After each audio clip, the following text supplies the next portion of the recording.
조선 왕조의 최대 실용 백과사전이라고 보통 불리우는 그 임원경제지라고 하는 책이 있습니다. 19세기 전반에 우리나라에서 성립한, 불란서에도 당시에 백과사전 학파가 있었고 그랬지만은 전 세계적으로 유래를 보기 힘든 아주 방대한 주제의 백과사전이 서유구라는 한 사람의 노력에 의해서 완성이 되었는데, 그것이 여태까지 사장된 채로 사람들이 알지도 못했는데, 그걸 알고 보니까 사실은 조선 문명의 전체가 담겨 있어요, 그 속에.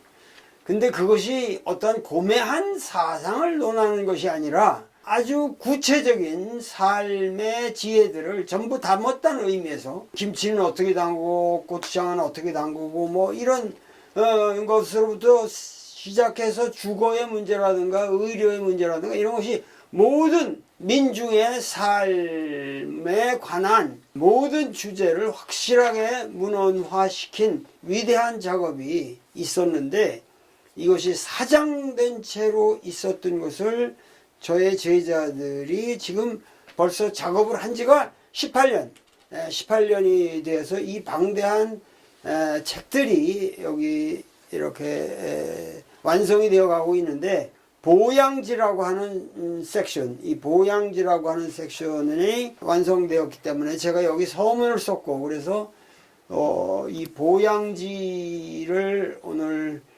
우리 역사에 바치는 고천문을 낭독하고 우리 서유구 선생님의 업적을 기리는 제사를 지내도록 하겠습니다. 배,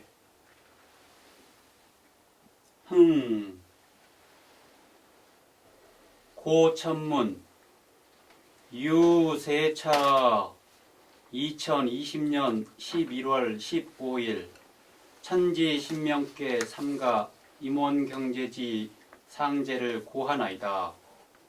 천지인 삼제가 비색한 코로나 상황에서 문명의 전기를 마련할 조선 최대 실용백과사전 임원경제지 번역 출간이 건강양생백과사전인 보양지에 도달했습니다.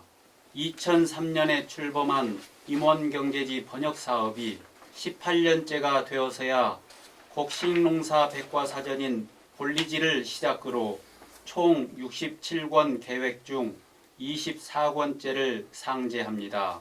고전의 심층적 번역이 학인의 중대 임무라는 도올 김용옥 선생의 간절한 훈도를 따라 그 제자들이 모여 시도한 임원경제지 번역사업은 DYB 최선어학원 송오현 원장의 헌신적이고 전폭적인 기부가 기폭제였습니다.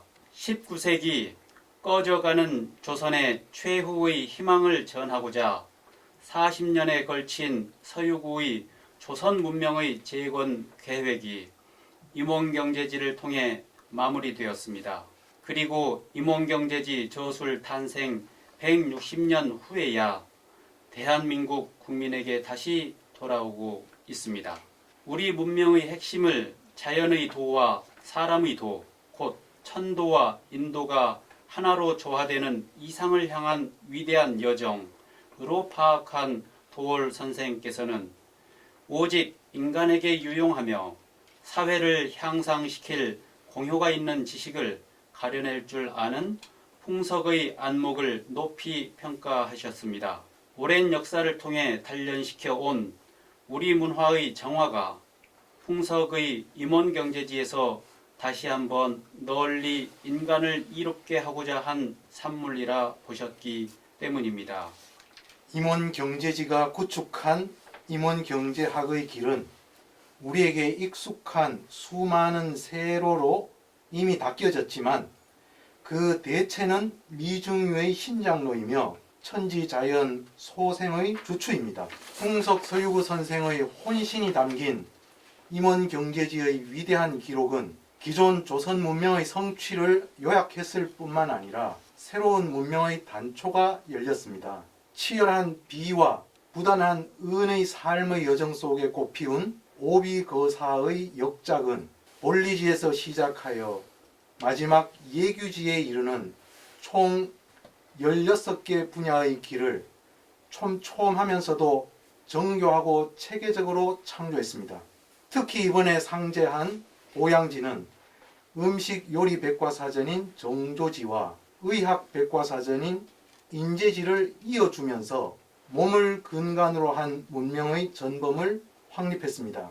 이에 임원경제지 연구 번역 사업이 무사히 완료되어 원하는 국민 모두가 한글로 읽을 수 있기를 바랍니다. 또한 모든 것이 연약해진 이 시대에 국민의 오관이 풍요한 연락이 지속되도록 임원경제지가 그 역할을 하게 하소서.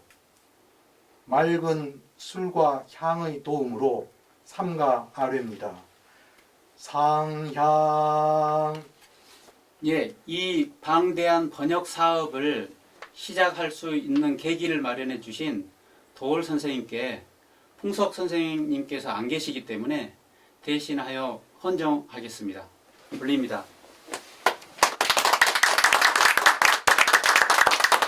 여러분들은 다산 선생, 정약용 선생, 저 강진으로 유배 가서 그 방대한 저수를 남긴 다산 선생님을 다 알죠. 그런데 풍속 서유구 그러면은 모르죠. 다산 선생이 조선 역사에 그렇게 중요한 인물로 부각된 것은 사실 20세기 일제시대 때 우리가 고난을 받으면서 우리도 일본의 명치유신 그리고 그 이전에 에도 시대 때 일본에는 근대 서양에 해당되는 근대가 있었는데 우리는 근대 사상이 조선 왕조에 없었다.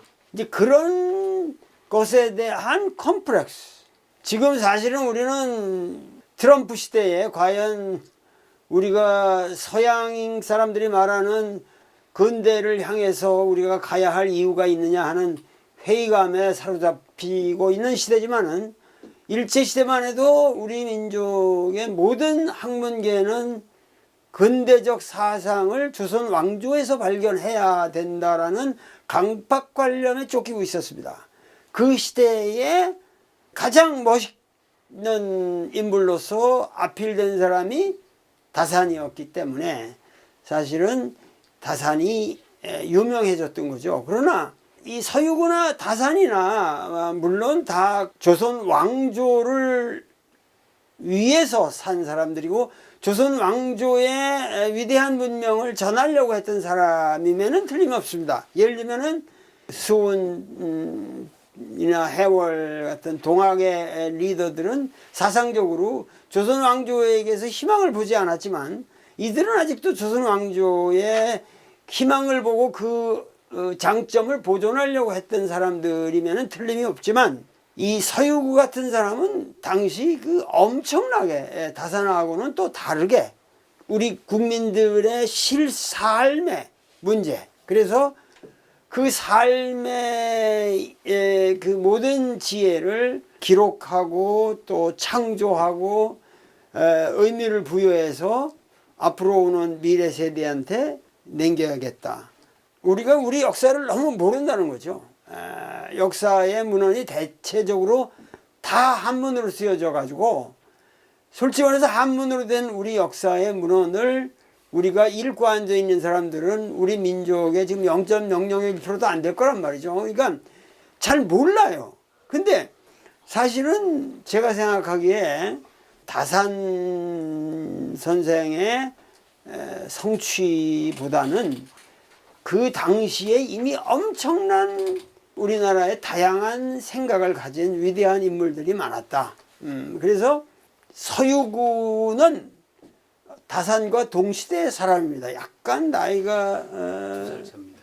2살 적습니다. 2살 적구만 서유구가. 그러니까 아주 정확하게 동시대인데 이 동시대에 살면서 이렇게 방대한 저수를 남겼는데 이런 분들의 업적은 우리한테 전혀 알려져 있질 않죠. 그런데 바로 저희 제자들이 정명현 군이 고려대학교 유전공학과를 다닐 때 제 강의를 듣고 전통학문으로 바꿔서 서울대학에서 과학기술 분야로 박사까지 했는데 전문적인 번역 기구를 만들어서 아주 프로페셔널하게 해야겠다. 그래서 풍성문화재단 그리고 임원경제연구소를 만들어 가지고 거의 18년을 그 작업을 해온 겁니다. 그래서 현재까지 몇 권이 나왔지?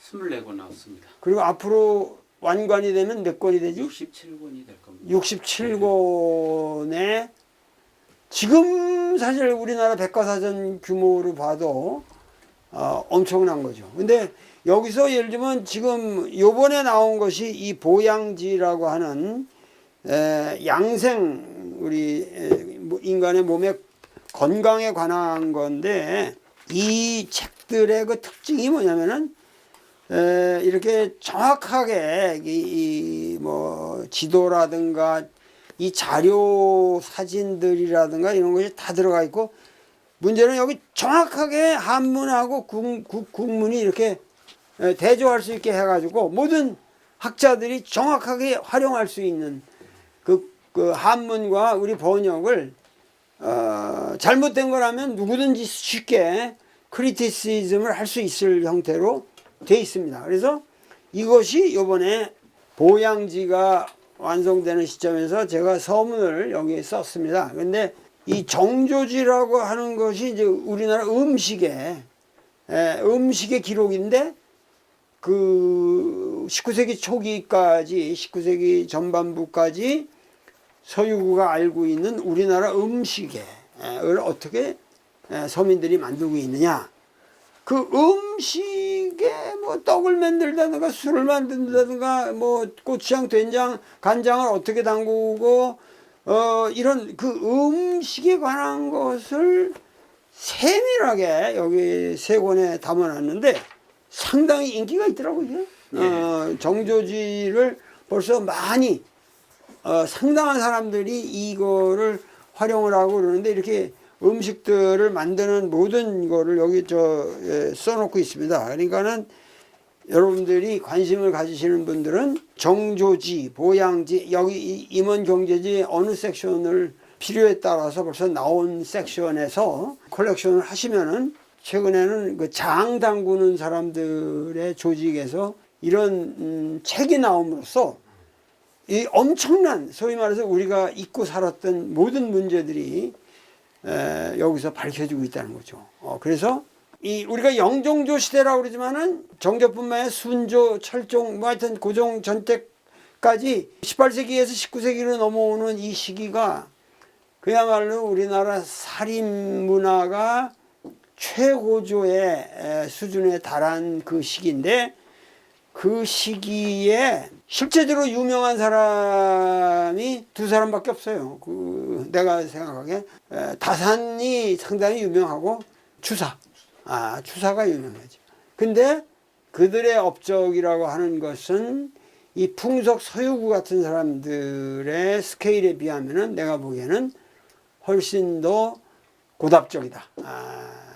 기존의 어떤 체제 속에서 한 건데 이 사람들은 완전히 서유구의 이 작업은 완전히 새로운 거예요. 완전히 새로운 거고 이런 발상조차가 당시 세계 백과사전 운동에 어디에도 못지않은 위대한 작업이었다고 말하고 싶습니다. 그래서 이제 정조지가 나와서 지금 정조지는 상당히 많이 알려져 있고 지금 보양지가 나왔는데 그 다음에 이제 인재지라고 하는 우리나라의 동의보감보다도 더 방대한 규모의 의학 지식이 거기에 담겨져 있습니다. 그래서 앞으로 이런 작업들이 다 완성이 되면은 18세기, 19세기의 문화가 너무도 이제는 풍요로운 루트를 통해서 다양하게 이제 인식이 된다는 거죠. 거기에 따라서 우리 민족의 프라이드라든가 우리 민족의 역사와 이런 것을 구체적으로 알릴 수 있는 많은 문화적 콘텐츠가 지금 생산 중이다. 어떤 의미에서는 한류라고 그러지만 한류가 중요한 게 아니라 이 한류의 바탕이 되는 이러한 학구적인 작업이 우리 지식인들 사이에서 맹렬하게 일어나고 있고 여러분들이 뭐 유튜브에 떠오르는 영상들도 재미난 게 많지만 여러분들이 이런 책을 통해서 우리 문명의 정체를 인식하고 어떻게 앞으로 우리가 이런 전통 문화를 활용할 수 있을까, 이러한 문제에 대해서 같이 고민을 해봐 주셨으면 감사하겠습니다. 자, 네 소개 좀 해봐, 니들 나름대로. 저는 임원경제연구소라는 데 있습니다. 저는 아까 선생님께서 말씀하셨듯이 학부에서는 유전공학을 공부했는데요. 서양의 과학도 최대한 흡수하면서 우리 동양 문명에 대한 장점을 같이 동시에 흡수해야 되겠다는 생각에서 과학기술사, 과학사 공부를 했습니다. 과학사 공부하는 도중에 제가 이 책을 주목했고, 저는 농업기술사에 더 중점을 주기 위해서 이 책을 찾았는데요. 알고 보니까 농업기술뿐만 아니라 그 이외에 어마어마한 내용들이 있었다는 것을 알고 저희 동료 동학들에게 같이 권유를 해서 번역 사업을 시작하도록 하자고 했습니다. 그때는 이제 도올 선생님께서 저희들 공부 모임이 있었습니다. 공부 모임 때 선생님께서 항상 강조를 하셨거든요. 학자는 어느 누구라도 예외 없이 고전을 번역을 해야 된다. 그 말씀을 하셨기 때문에 제가 마음에 항상 두고 있다가 이 책이 걸려서 그때 동학들에게 권유를 하고 기꺼이 또 동학들도 합류하겠다고. 임원이라는 게 무슨 뜻이지? 예, 농촌이란 뜻이죠. 그러니까 임원이라는 게 농촌. 향촌, 농촌. 그러니까 귀족 문화가 아닌 일반 서민들이 임야에서 정원에서 들에서 생활하는 모든 지혜. 그래서 그 임원 경제라고 하는 것은 이 경제라는 게 무슨 뜻이야, 정확하게? 원래는 경국 제세죠. 국가 운영에 관한 논의였던 거거든요. 근데 이 시기에 오면 가정 경제도 경제다. 국가 경제만 경제가 아니라, 그러니까 살림살이라고 생각하시면 되죠. 가정 향촌 생활의 살림살이. 그 살림살이 경국 제세인데 예. 그 에코노미라고 하는 말 자체가 오이코스의 노모스란 말이죠. 그러니까는 이게 가정을 어떻게 요리하느냐, 살림을 만들어가냐. 그래서 예를 들면 이화대학에 가정대학이 있는데 그 가정이라는 게 많은 사람들이 이게 잘못 이 가정으로 패밀리로 하는데 그게 아닙니다. 이게 아니고 이 반드시 정치 정체가 들어가요. 가정학과라는 게 홈 에코노믹스라고 하는 이것이 서양이나 동양이나 같습니다. 이 경제라고 하는 것은 이 가정부로부터 사회를 어떻게 운영해 나가는, 살림살이를 만들어 나가느냐, 임원의 모든 경제, 임원의 모든 민중의 삶이라고 말해도 되겠죠. 민중의 삶을 구성하는 모든 살림살이를 기록한다. 그러니까 이것이 조선 왕조의 그야말로 최대 규모의 백과사전이 이렇게 자랑스럽게, 아마 일본에도 이만한 거는 없을 거예요. 일본에도 없고 세계 어디에도 보기 힘든 규모의 이런 백과사전이 우리에게 있다. 예를 들면 그래서 우리나라 건축학 하는 사람들이면 여기 그 건축 서명지에 있죠. 서명지라는데 건축하는 사람들은 여기서 보면 이분은 단순히 기록뿐만 아니라 집을 어떻게 짓고 그러는데 거기에 또 문제점이 많다. 우리 한옥에 문제점이 많다고, 한옥이면 한옥에 대해서 상당히 구체적인 정보를 주면서도 거기에 문제점도 지적하고 개선 방향도 얘기하고, 하여튼 그 모든 분야에 재미난 지적을 하고 있고 정보를 주고 있습니다. 예, 그러니까 이 책의 원래 의도가 벼슬하는 사람을 위한 책이 아니었거든요. 벼슬하는 사람을 위한 사법고시 같은 책, 준비를 위한 책들은 수없이 많다는 거죠. 그 책은 내가 굳이 쓸 필요가 없다. 근데 이 향촌에 있는 사대부들이 거의 대부분은 벼슬에 못 나가거든요. 봤다가 떨어졌다, 봤다가 떨어졌다. 평생 시험만 본다고 그 핑계로 공부한다고 하면서 놀고 있잖아요. 일을 안 하고. 그 사람들을 위해서 쓰겠다는 겁니다. 향촌에서 사는 사람들을. 근데 실제로 조선의 지식을 보니까, 서적을 보니까 이와 관련된 내용들이 거의 없다는 겁니다. 이전에 나온 거라면 산림 경제가 유일하다. 100년 전쯤에 나왔습니다. 1710년대쯤에. 근데 그 책이 나왔는데 보니까 너무 소략하다. 그래서 내가 보완을 하겠다.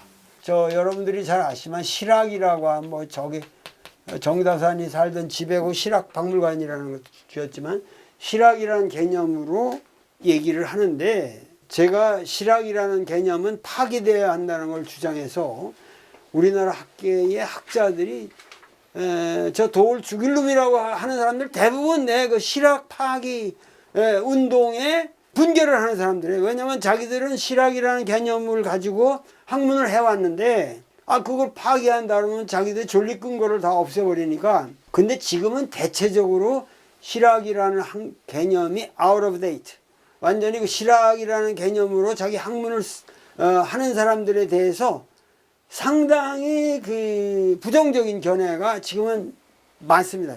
그러니까 역사가 그들 편에만 있는 게 아니라 제 편으로 오고 있죠 지금. 근데 그 포인트는 뭐냐 하면은 이 실학이라고 하는 개념이 그냥 우리가 실사구시다 하는 얘기는 그러니까 노자도 저것을 버리고 이것을 취한다 그런 말 했잖아요. 그러니까 이것을 구하고, 그러니까 현실적인 이것, 커피 취차한다 그러면 그 차가 이거예요. 그러면 실사는 실제로, 실이라는 건 허실에 반대이기 때문에 허한 게 아닌 실제적인 일과 바로 이 현실의 모든 것을 구한다고 한다면 실사구시적인 학문의 경향이라고 하는 것이 그 영종조 시대로부터 짙게 나타났다.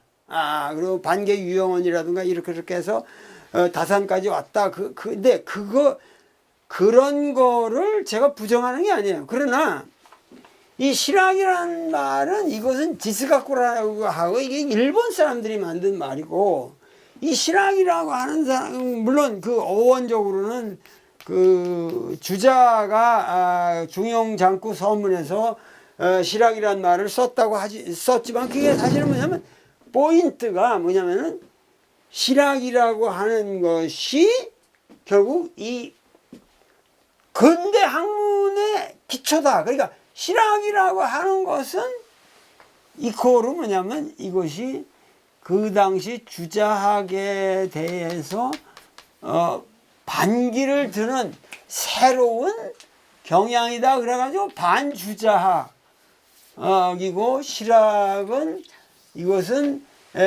근대성을 우리에게 근대성을 확보해 주는 것이고 그렇게 돼서 이렇게 되면 어떻게 됩니까? 주자학이라는 거는 허학이 되는 거죠. 허학.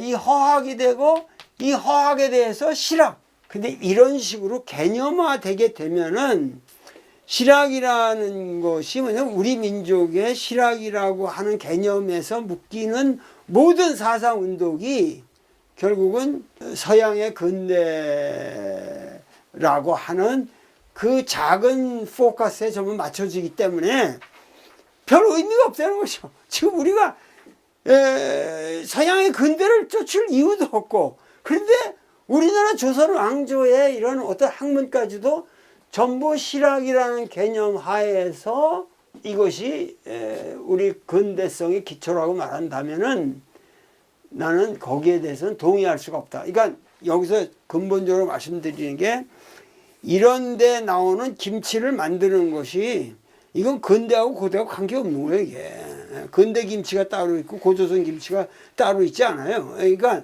이들이 추구하는 거는 실사구시라고 해서 근대를 추구하는 게 아니라, 그러니까 근대적으로 말한다면은 주자학이라는 학문은 하나님을 인정하지 않아요. 그럼 니체보다 더 초현대적인 초현실적 오늘날의 학문이에요. 이게 왜 주자학이 왜 근대 학문이고 왜 저 전근대 학문이고 허학이냔 말이죠. 주자학이야말로 서양의 근대적 어느 학문도 주자학의 수준에 미치지 못합니다.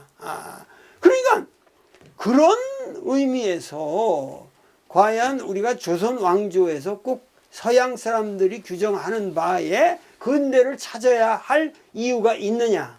오히려 이런 정조지나 보양지라든가 이런 데서 얘기하고 있는 여기에 담긴 정신이야말로 근대고 뭐 현대고 나발이고 족가라 씨발 이게 내가 이런 거 가지고 저기냐. 이게 뭐냐면은 그런 게 아니라 그냥 사람들의 삶이죠. 어떻게 멋있게 바르게 살아가냐.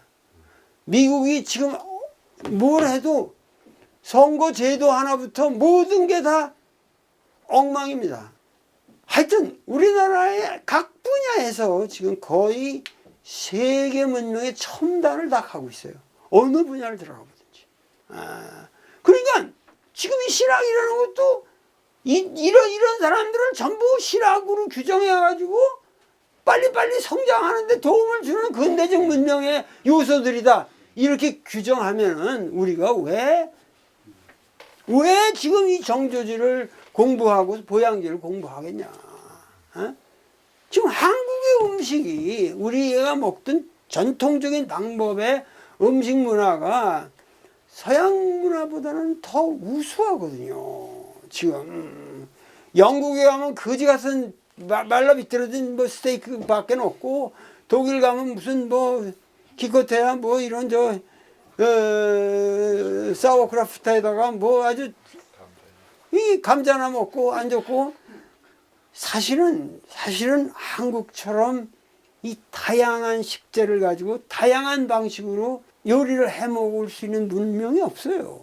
이거는 보편적인 문제지, 이게 어느 단계에 지금 역사 단계를 신학으로 규정한다, 이것 자체가 과거의 서양 문화에 쩔었던 사람들이, 그거 일본 사람들이 먼저 주창을 했고, 그래서 우리 에도에는 지스가쿠, 우리 실학이 대단한 힘을 발휘했었기 때문에 조선 너희들을 쳐먹을 수 있는 힘이 이 실학에서, 우리 실학에서 나왔다, 이거거든요. 그러기 때문에 거기에 대한 반동으로 우리 역사가 일제시대 때부터 거기에 대한 반성으로 이런 식의 실학 개념이 나왔는데, 이런 개념들은 이제 과감하게 파악이 돼야 된다는 거죠. 그런 의미에서 이 방대한 이러한 서유 선생의 작업이 우리 근대를 맞이하기 위한 것도 아니고, 실학 운동을 하는 것도 아니고, 주제학을 파괴하겠다는 것도 아니고, 단지 인간의 진실한 삶을 복원하자, 그 보편적인 영원 무궁한 그 어떠한 챕터를 쓰고 있는 거란 말이죠. 근데 이것이 가장 우리 조선 문명에서 정말 위대한 문화적 성과라면은 우리가 이거를 들 수가 있다. 여러분들이 최근에 이준익 감독이 자산어부라는 영화를 만들었어요. 근데 지금 아직 개봉도 못하고 있는데 이렇게 돼가지고, 근데 거기 보면은 그 자산어부가 결국 정약용이 있고, 정약용의 형인 정약전이가 흑산도로 유배를 갔는데, 그 흑산도를 자산이라고도 불렀거든요. 흑산의 검은산이라는 걸. 근데 거기서 살면서 이제 거기 대화가 나오는데, 거기 이제 그 밑에 시중 들던 그 시골에 저희가 선상님 그 동생분은 저 건너 저 강진에서 뭐 목민심서고 뭐 이런 걸 위대한 저술을 하고 있다는데, 왜 선생님은 그래 뭐 이게 뭐 저 붕어 뭐 이런 물고기들 정다산만 해도 이 조선 문명의 주자학적인 전통을 지키고 이 왕조를 살리려는 그 어떤 이론적 틀을 만드느라고 목민심서를 쓰잖아요. 이렇게 새로운 정치가 이루어져야 한다 이러는데, 정약전이는 흑산도에 거기 바로 얼마 떨어지지 않는 곳에서, 야 임마, 조선 왕조는 조시고 끝났다. 거기다 네가 글을 써본들 그 글 뭐 하겠냐. 나는 여기 어부들하고 놀다 보니까 이 어부들이 잡는 물고기가 재밌더라. 내가 이거라도 하나 써놓으면 이들에게 이 삶에 구체적인 도움이 될 거 아니냐. 그거 하나 쓰신 거예요. 자산, 흑산도에서 느낀 물고기들의 계보, 자산 어부를 쓰신 거예요. 그러면 이 자산 어부를 쓴 정약전이하고 목민심서를 쓴 정약용을 놓고 우리는 정약용은 위대하고 이 사람은 흑산도에서 뭐 외도를 좀 했다, 이렇게 거꾸로 알고 있는 거죠. 그러니까 이런 의미에서 이 19세기 전반이라고 하는 것은 19세기, 18세기로부터 19세기에 걸친 이 시대라고 하는 것은 우리 사회가 급변하는 시대에 진짜 본질적으로 자각한 사람들이 있었다는 거죠.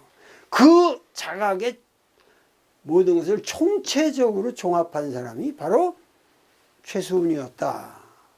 풍속 서유구의 정신으로부터 그야말로 동학에까지 연결되는 이 시대의 그 문명의 어떠한 우리가 생각하지 못했던 새로운 프론티어를 봐야 한다.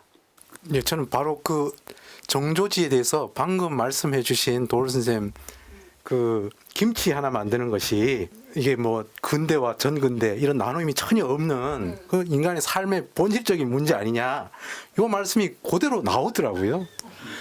그 서유구 선생은 유학자의 그 탑 클래스의 유학자인데 아주 특이한 거는 육아의 언어뿐만 아니라 불교의 언어, 노자의 언어를 자유롭게 쓰시더라고요. 지금 김치 만드는 것에 얘기를 하면서 불가에서 가장 중시하는 삼매라는 용어를 써서 김치 만드는 것의 삼매가 바로 이거다. 술을 빚는 것의 삼매가 바로 이거다. 이렇게 얘기를 직접 하시면서 그런 용어들을 총 한 20여 개 쓴 걸 제가 확인을 했습니다.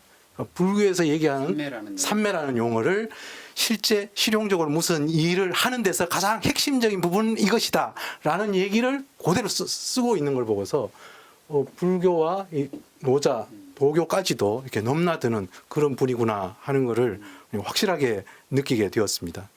그러니까 사실은 우리가 알아야 될 거는 이 서유구 집안만 해도 전형적인 경화사족이라고 그러는 사람들이거든요. 그러니까 그 당시 서울에 이제 정착하면서 뿌리를 내린 이 경화사족들. 우리가 뭐 예를 들면 남인들이 뭐 안동에서 아무리 품을 잡고 대단한 양반이라고 해봐야 서울에 오면은 명함도 못 내밀었던 그런 시절에 이 사람들은 서울에 살면서 그야말로 엄청난 국제적인 지식을 다 흡수했던 사람들이거든요. 그러니까 이 경화사족들의 이 스케일과 그 규모가 그 대단했는데 지금도 우리나라도 뭐 그 어느 집만 보면은 그냥 머리가 하도 좋아가지고 뭐 서울대학 뭐 그냥 심심하게 그냥 쑥쑥 들어가는 뭐 집안들이 있어요. 그런 집안은 과거 시험 같은 것도 이 애들은 뭐 요번엔 네가 가서 봐라. 같이 가서 다 합격하면 곤란하니까 네가 먼저 가서 봐라. 쑥 합격하고 그 다음 게는 얘 둘째 아들 가서 장원하고 뭐 그런 집안들인데 그런 경화사족들 중에서 오히려 가장 민중적인 사상가들이 나왔다는 거죠. 오히려. 그러니까 이게 역사라는 게 아이러니가 있습니다. 항상 막스 같은 사람도 사실은 상당히 하이클래스 집안이었고 그래서 오히려 민중에 대한 여유로운 사랑을 가진 사람들이거든요. 우리가 이 역사를 볼 때 이 조선 왕조는 이제는 근대, 전근대 이런 개념으로 봐서는 안 된다. 조선 문명은 우리 조선 문명일 뿐이고 그 조선 문명은 이런 작업을 통해서 새롭게 조명돼야 된다. 이것으로서 여러분들에게 앞으로 계속해서 쏟아져 나올 임원 경제지 완간이 될 수 있도록 여러분들께서 도와주시고 팔기도 하는 책이지. 예, 시중에 다 나와 있습니다. 시중에 그 교보 같은데 나와 있고 막 그러니까 교보 같은데 관심 있는 분들은 뭐 우선 갖다 보시면은 엄청난 뭐 스릴 같은 걸 느끼실 겁니다. 우리에게 이런 문화적 자산이 있었는가. 그러니까 여러분들 이런 작업이 제가 사랑하는 제자들 전부 이 친구도 전종욱인데 전종욱 교수도 서울대학 그 경제학과를 다니고 있던 애를 제 영향하에서 이렇게 전통문화 공부하게 되고 유전공학 뭐 사방에 그런 친구들이 제 영향을 받고 결국 한학의 세계에 들어가서 오늘날까지 이런 성과를 내고 있다는 것 이런 것을 여러분들에서 숙지해 주시면 감사하겠습니다. 이것으로서 오늘 강의는 끝내도록 하겠습니다. 감사합니다.